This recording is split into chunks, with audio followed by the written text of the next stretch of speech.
Hey guys, we're Naik and Kim. We've spent a total of 12 months traveling through incredible Mexico, and in this video we want to share with you the top 25 best places to visit in Mexico.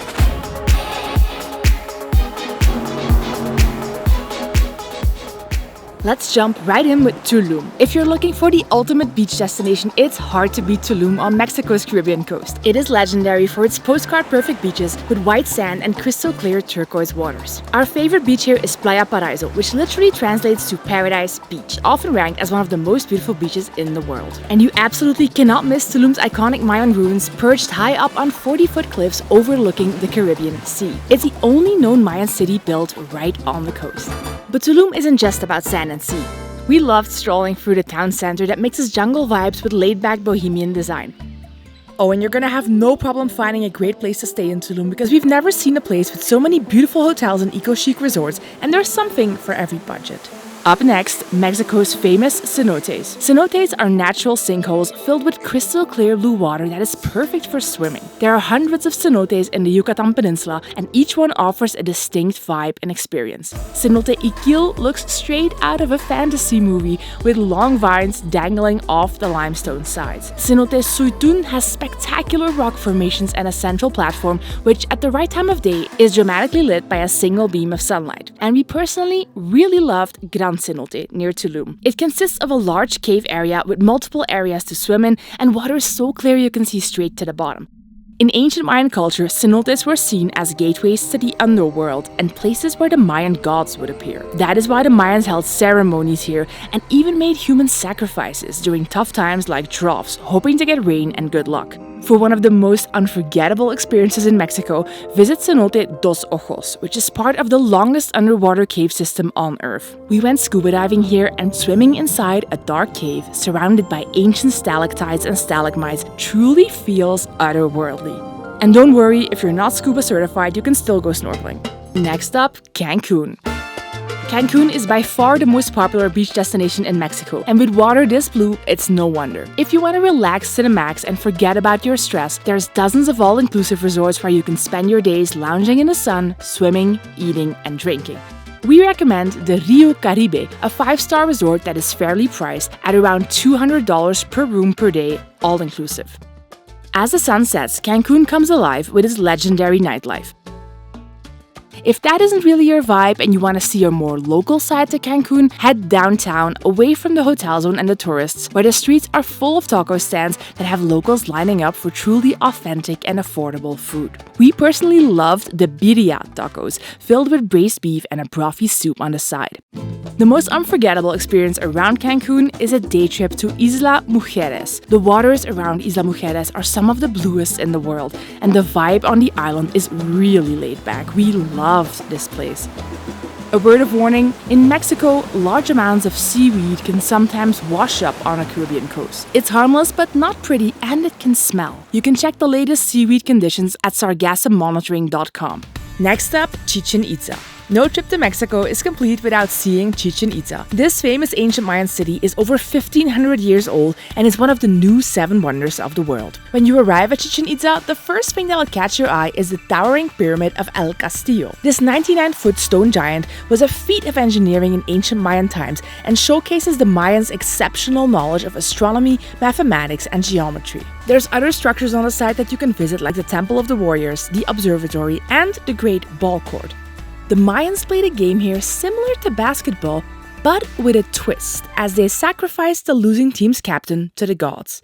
Talk about being a bad winner. Next up, Mérida. Beach destinations like Tulum or Cancun are what draws people to Mexico, but there are better places to experience Mexican culture at its most vibrant. For that, visit Mérida, a beautiful colonial city. Mérida is nicknamed the White City for its extensive use of white limestone in its buildings.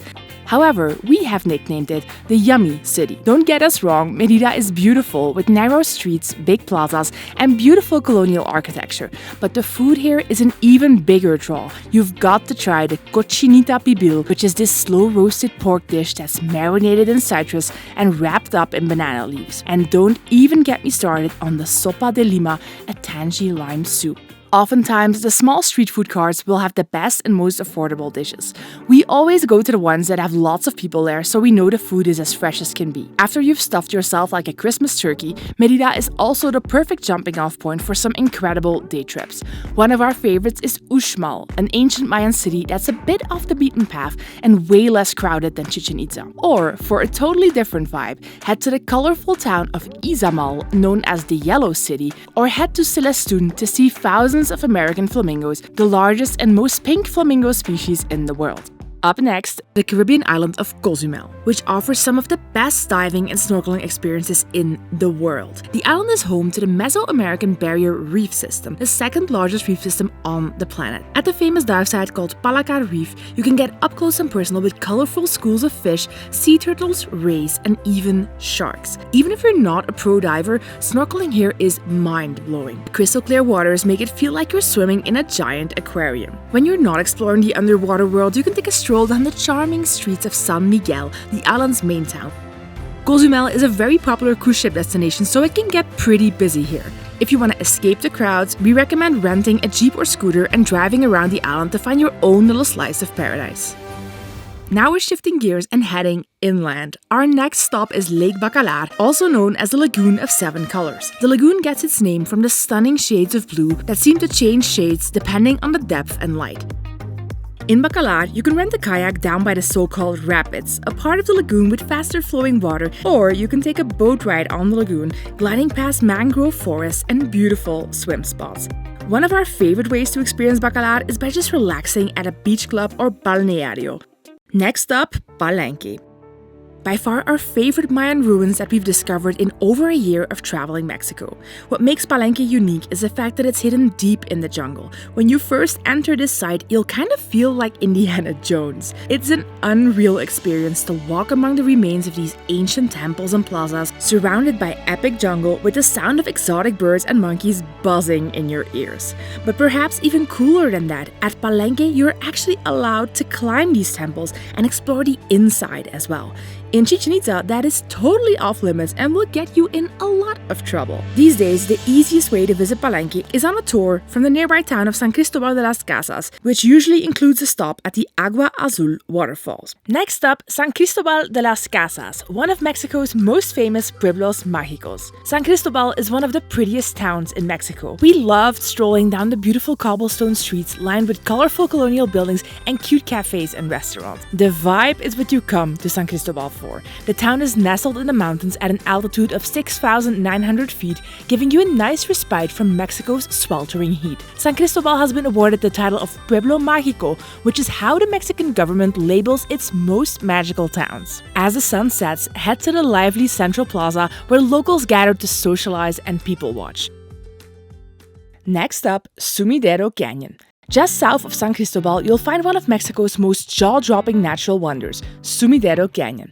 This monster gorge is 3,300 feet deep and is kind of like a cousin to the Grand Canyon, as they're both 35 million years old, give or take a few years.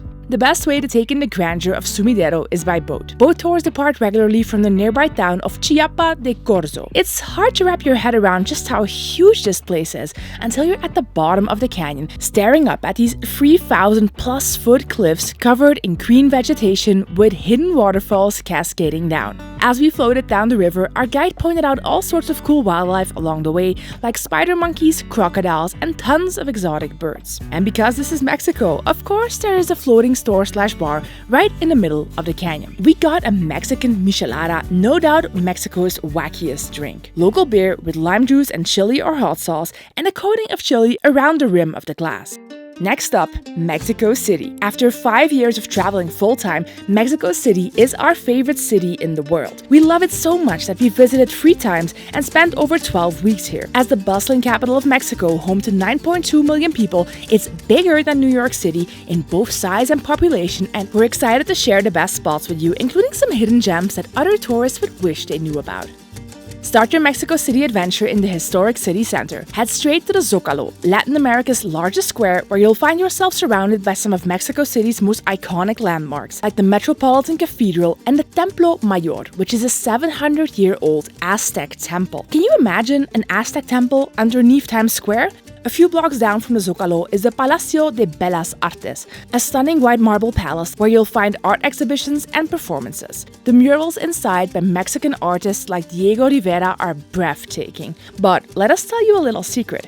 Head to the huge department store across the street and take the elevator to the top floor. There, Café Don Porfirio offers one of the best views in Mexico City. And don't miss their iced chocolate drink. Chocolate was actually invented in Mexico, and Mexicans like to spice their chocolate drinks with chili for a slight kick. Just outside the historic center, you'll find peaceful green neighborhoods like Roma and Condesa, very trendy with cool cafes, boutiques and restaurants. There's also Coyoacán, a colorful, quaint neighborhood known for the famous Frida Kahlo Museum that honors one of Mexico's best artists. Now, let's dive into the real star of the show, the food. A taxi driver from Mexico City once told us that the capital has the best tacos in the country. Anywhere else and you're just eating fake tacos. For some of the best eats in the city, make your way to bustling markets like La Merced. You have to try the tacos al pastor, marinated pork cooked on a spit and served on tiny corn tortillas. And if you're feeling adventurous, try some chapulines or grasshoppers. They're a local delicacy and surprisingly tasty, spiced with chili and lime. For fish taco fans, El Pescadito is the place to be. And if you're up for some tequila or mezcal, head over to Plaza Garibaldi, where mariachi bands play late into the night. We have a separate video on the top 10 dishes you can't miss in Mexico City. I'll link it in the description box below. From Mexico City, we journey to one of nature's most spectacular phenomena, the migration of millions of monarch butterflies to the forests of Michoacán. Every year, these stunning orange butterflies travel thousands of miles from the US and Canada to spend their winter among the pine and fir forests. And when we say they number in the millions, we really mean it. The trees here are literally draped in a blanket of butterflies. The numbers fluctuate each year, but in 2019, there were 220 million butterflies in this area. The best time to visit is from mid-November to mid-March, with the peak viewing period in February. To make the most of your visit, plan to arrive in the morning when the butterflies are most active. As you walk through the reserve, you'll see branches heavy with clusters of monarchs pretty much all around.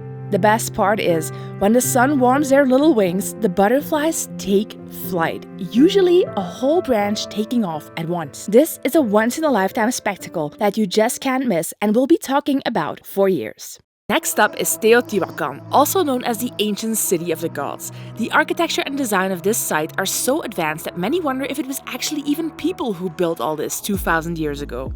Now, you might be thinking, more Mayan ruins? Well, these ruins, located 25 miles northeast of Mexico City, were actually built by the Zapotecs and later the Aztecs, a totally different civilization. They lived thousands of miles from the Mayans, and Teotihuacan was built about 600 years before Chichen Itza. The Pyramid of the Sun, standing 213 feet tall, is the largest structure at Teotihuacan and the third largest pyramid in the world.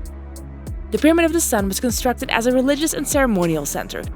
If you want to climb to the top, be ready for a workout, because it's a steep climb up 248 steps. But the views from the top are totally worth it. From the Pyramid of the Sun, you walk across the 1.5-mile-long Avenue of the Dead to get to the slightly smaller Pyramid of the Moon. This central lane is lined with smaller pyramids, tombs, and palaces. And if you want a truly once-in-a-lifetime experience, you can also take a hot air balloon ride to admire the sight from the sky. We read it costs between $150 and $250 per person, but I mean, where else in the world are you gonna get a view like this? Next up, Taxco. The Pueblo Mágico of Taxco in the mountains of central Mexico is one of the most charming Mexican towns we've visited. Taxco is built on the side of a mountain and it's renowned for its silver mines that run deep underneath the city. We really love the beautiful architecture and the winding cobblestone streets, but our favorite thing about Taxco are the old VW Beetle taxis that buzz around town. The taxi drivers of Taxco drive these Beetles like rally cars, and thundering down the steep and narrow roads in the back seat is sure to get your adrenaline rushing. The Zócalo or main square is the heart of the town, with the stunning Santa Prisca Church as a centerpiece. The construction project was a demonstration of wealth and power by an influential silver mining baron that ultimately bankrupted him. Taxco is known as the silver capital of Mexico. The town has a long history of silver mining that dates back to the 16th century, so we couldn't miss out on the opportunity to visit one of the old silver mines. Our guide took us deep down the narrow, dark mining shaft and taught us a lot about how they extract silver from the ground here. And if you want to bring home a unique souvenir, there are tons of silver jewelry shops. I picked up a few silver rings to remember one of my favorite places in Mexico by. As we continue our journey across Mexico and start to approach the beaches of the Pacific coast, we arrive in San Miguel de Allende, located a few hours north of Mexico City. Many people call this the most beautiful city in Mexico. Cobblestone streets, stunning colonial buildings painted in every shade of the rainbow, but what really sets San Miguel apart is the creative energy and thriving art scene with numerous art galleries, artisanal workshops, and boutique hotels. The heart of San Miguel is the iconic Parroquia de San Miguel Arcangel, a breathtaking neo-Gothic church with soaring pink spires that dominate the skyline. There is a large population of Americans who either live in the city full-time or have winter homes here, and we can definitely see why. San Miguel is one of the only places on this list that we haven't yet been to ourselves, but it's at the top of our bucket list for our next visit to Mexico. Next up, Zipolite. If you're looking for the best place to relax and unwind, it's hard to beat Zipolite, a beach town on the Pacific coast with a chill, hippie atmosphere. When we first heard about Zipolite, it was through a story of a French guy that came for 5 days and ended up staying for 7 years. There's 2 things you need to know about Zipolite. 1, Zipolite is famous for being one of Mexico's only clothing-optional beaches. Don't worry though, going nude is totally optional. You'll see people rocking everything from bikinis to bare buns. Number 2, I have to admit that there's not a ton to do in Zipolite, but that's kind of the point. This is a place to slow down, unplug, and just be. Just swing in a hammock, read a good book, or chat with a friendly local. If you're into surfing, you might want to rent a board and catch a couple waves, or take lessons if you're a beginner. And whatever you do in the evening, don't miss out on those amazing Pacific Coast sunsets. Up next, Oaxaca City. Oaxaca City is famous for its incredible food scene. It's the culinary capital of Mexico, and for good reason. You could come here just for the food alone and leave totally satisfied, and maybe having gained a few pounds. Our favorite food here is the mole. Mole is a rich, complex sauce that comes in 7 different varieties, each with its own unique flavor profile, made from a mix of chiles, spices, and often chocolate or fruit. Our favorite mole was mole negro with chocolate. For the best food in Oaxaca, head to market Mercado 20 de Noviembre, food stall number 38, order mole with chicken, and thank us later. And don't miss the mezcal, it's Naik's favorite drink. It's kind of like a tequila, but the agave plant is smoked before they distill liquor from it, so it has a unique flavor, and to Naik, it's 10 times better than tequila. We visited the mezcaleria outside the city, where a kind local showed us exactly how to make mezcal and let us taste some samples. Lots of samples. Other must-see spots around Oaxaca include the ancient Zapotec ruins at Monte Alban, which are over 2,000 years old, and the Hierve el Agua petrified waterfalls, where you can take a dip in the cool turquoise waters. If you're lucky enough to visit during the Day of the Dead celebrations, which usually happen November 1st and 2nd, you're in for a truly special experience. This national holiday is all about honoring and connecting with loved ones who have passed away, but in a more joyful way than you and I are probably used to. Oaxaca celebrates this holiday like nowhere else. Next up, we're taking you to one of Mexico's true hidden gems, the Copper Canyon. Nestled in the Sierra Madre Mountains in the north of Mexico, Copper Canyon is actually a series of 6 distinct canyons that are deeper and larger than the Grand Canyon. The Copper Canyon is a great area for hiking and horseback riding with waterfalls and hot springs. The best way to experience Copper Canyon is by hopping aboard the famous El Chepe train. Opened after decades of construction in 1961, this engineering marvel took almost 90 years and $90 million to complete. The train winds through the Copper Canyon, taking you across 37 bridges and through 86 tunnels along the way. The ride is 450 miles long and takes about 15 hours total. The Copper Canyon is the only other place in this top 25 that we haven't been to yet, aside from San Miguel, but we can't wait to go visit. Next up, Guadalajara. As Mexico's second largest city, Guadalajara is a slightly more tranquil alternative to Mexico City. A lot of the things we consider typically Mexican have their roots here. Mariachi music, wide-brimmed sombreros. We absolutely loved exploring the historic center with its stunning colonial architecture and lively plazas. Along the way, we tried some local delicacies like the tortas ahogadas, a pork sandwich drenched in spicy tomato sauce. But our waitress immediately realized that because we've never had this dish before, we might turn it from soggy into a soup, so she helped us choose our toppings. After lunch, we couldn't pass up on visiting Mercado Libertad. It's the largest indoor market in Latin America, where you'll find everything from fresh produce to handmade crafts and traditional Mexican cuisine.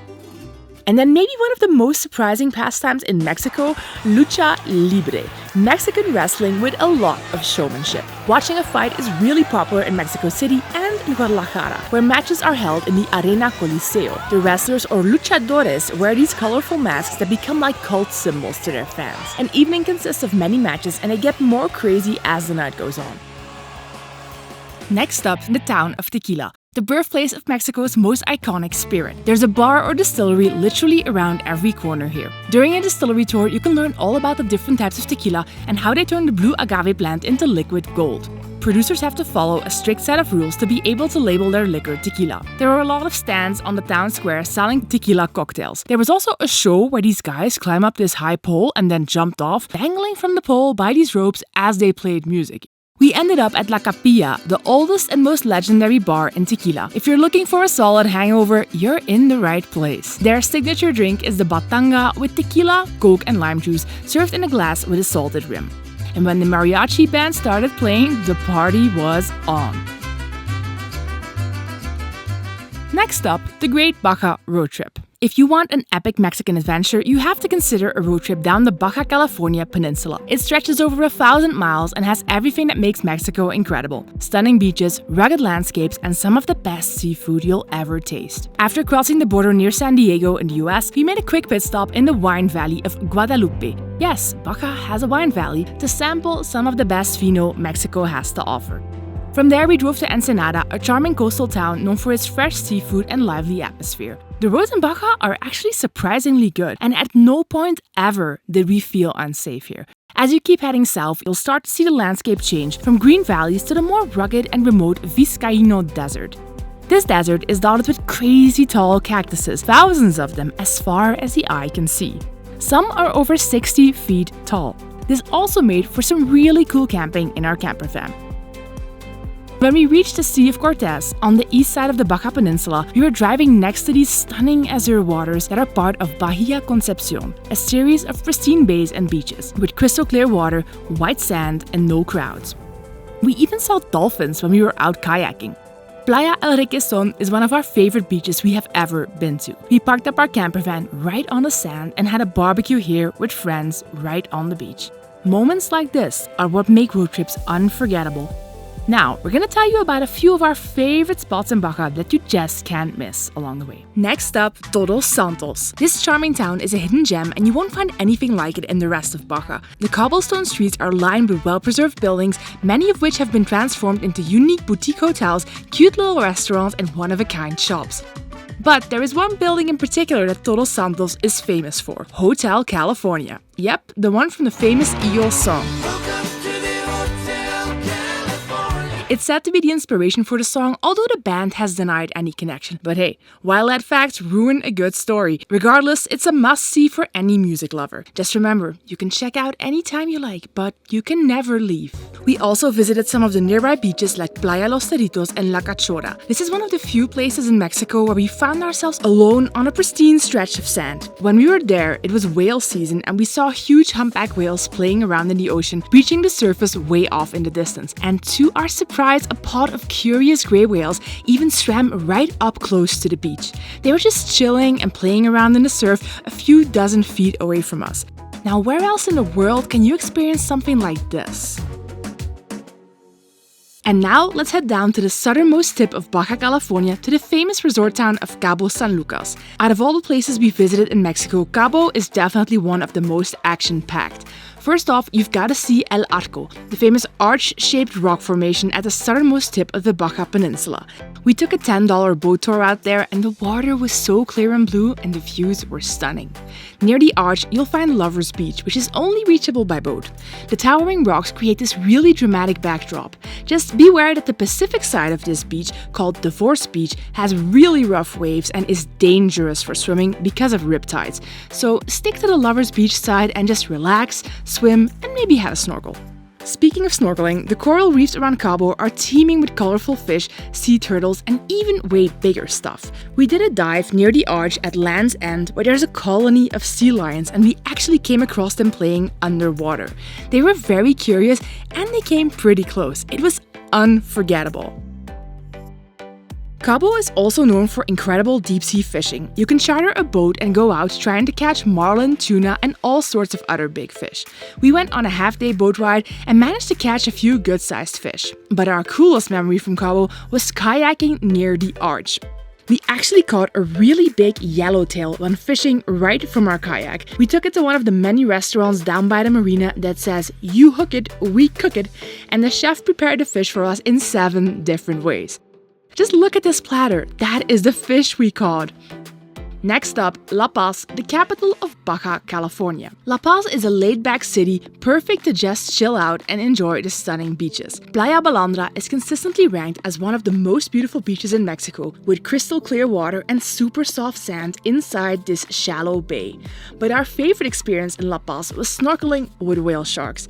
These gentle giants grow up to 40 feet long and are absolutely incredible to see in person. Don't worry, they're totally harmless. They only eat plankton. The whale sharks migrate to the waters around La Paz every year from October to April and are usually here in pretty large numbers. Swimming with a whale shark is one of the coolest things you can do in Baja, although there's one experience we liked even more, which we'll tell you about in a second. Hands down, our favorite meal here was at Claros Fish Jr., home to the best fish tacos we've ever had in Mexico. And trust us, we've had a lot of fish tacos. Our personal favorite tacos were the coconut shrimp and the barbecue tuna. We may have gone back to this place more than once. Okay, maybe more than twice. And now, our absolute favorite activity in all of Mexico, whale watching in the Bay of Guerrero Negro. Each year, in the sheltered lagoon next to the town of Guerrero Negro, hundreds of gray whales come to give birth and nurse their young. But this place is about a lot more than just spotting whales from afar. When they're inside this lagoon, the whales are very trusting, very curious, and they actually love interacting with humans. Oh, it's so big. Oh, wow. Now, if you're a bit skeptical about this experience, trust me, so were we, but nobody is feeding these whales or luring them in any way. Touching the smooth, rubbery skin of these huge ocean dwellers that just want to connect with you as a human is an unreal and magical experience. If you want to do this, the best time to visit is January through early April when the whales are inside the bay. Now, this video only scratches the surface of what there is to do in Mexico. Make sure to check out one of these videos next for a more detailed look into some of the best spots.